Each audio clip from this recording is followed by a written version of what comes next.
A phone buzzes. Before the screen even dims, you've replied. A friend asks for a favor, and you quietly cancel your own weekend plans to accommodate them. You have become the ultimate safety net. Yet, despite this constant reliability, you feel entirely unseen.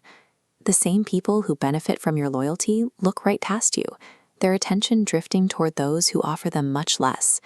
You follow the social script of a good partner or a loyal friend. You make things easy. You stay accessible. But following those rules often leads to being treated like background noise rather than a priority. We assume that giving someone our undivided attention earns us a place in their life.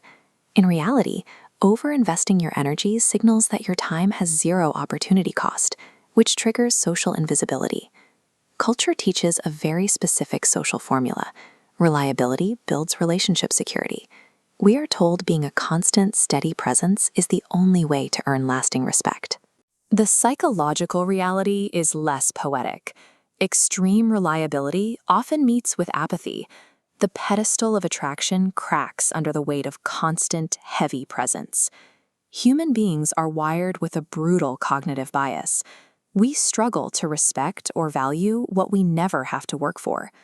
When you are hyper-available, always waiting, always accommodating, you broadcast a specific metric. You are telling the world that your attention is a limitless resource with no other demands. Feeling ignored is a predictable result of how human perception handles abundance. To understand why, we have to look at the mechanics of value.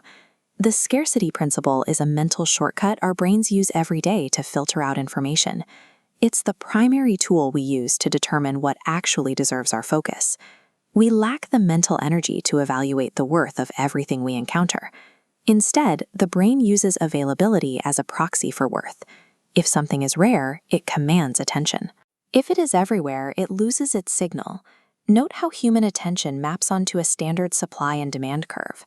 When supply moves toward infinity, the value axis inevitably hits zero. The brain's algorithm categorizes an endless resource as low priority. Restricting that supply changes the calculation. By making a resource finite, you force the brain to reevaluate it, causing its perceived value to spike. This is a function of dopamine. Our brain's reward center fires in the space of anticipation and the unknown. A guarantee provides no chemical payoff. Removing all mystery and remaining 100% predictable effectively switches off the other person's biological reward system. You become a psychological constant, and therefore invisible. This leads to a self-destructive cycle. When we feel someone pulling away, our instinct is to try and close the gap. Anxiety serves as the entry point.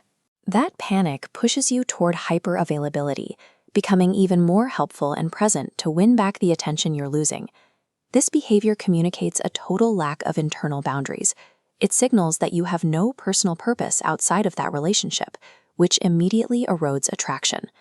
Because the perceived value has dropped, the other person instinctually takes another step back. That withdrawal creates a fresh, sharper spike of anxiety in you. The cycle resets, spinning faster and digging deeper with every attempt to fix the problem. The very mechanism you use to save the connection, offering more of yourself, is the specific tool destroying whatever respect remains. Reversing this cycle requires creating strategic distance. You must take the focus off their reactions and place it entirely onto your own life. But this is entirely different from playing games.